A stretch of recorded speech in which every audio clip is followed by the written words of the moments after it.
السلام علیکم ناظرین، آج میں ایک سوال اٹھانا چاہتا ہوں۔ جب بھی کشمیر کے انتخابات ہوتے ہیں یا حکومت بنانے کا مرحلہ آتا ہے، مختلف سیاسی جماعتوں کے کارکن، وزراء، M P As, M N As اپنے اپنے لیڈروں کی حمایت میں عوام کو ایک دوسرے کے مقابلے پر کھڑا کر دیتے ہیں۔ سوشل میڈیا بھی نفرت بڑھتی ہے، تعلقات خراب ہوتے ہیں، مگر آخر میں یہی بڑے بڑے سیاسی رہنما ایک میز پر بیٹھ کر ملاقاتیں بھی کرتے ہیں اور سیاسی فیصلے بھی کر لیتے ہیں۔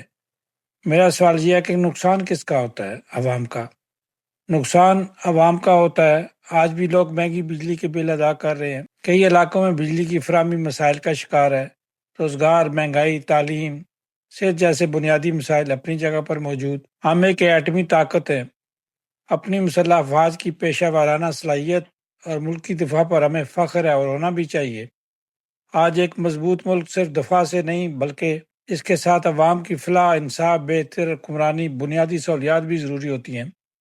لہذا میری آپ سب سے گزارش ہے کہ عوام کو ایک دوسرے کے خلاف کھڑا کرنے کی بجائے ایسے مسائل پر توجہ دینی چاہیے جس سے عام شہری کی زندگی بہتر ہو۔ اختلاف رائے ضرور رکھیں، یہ آپ کا جمہوری حق ہے، مگر نفرت نہ پھیلائیں۔ سیاست عوام کی خدمت کے لیے ہونی چاہیے، نہ کہ عوام کو تقسیم کرنے کے لیے۔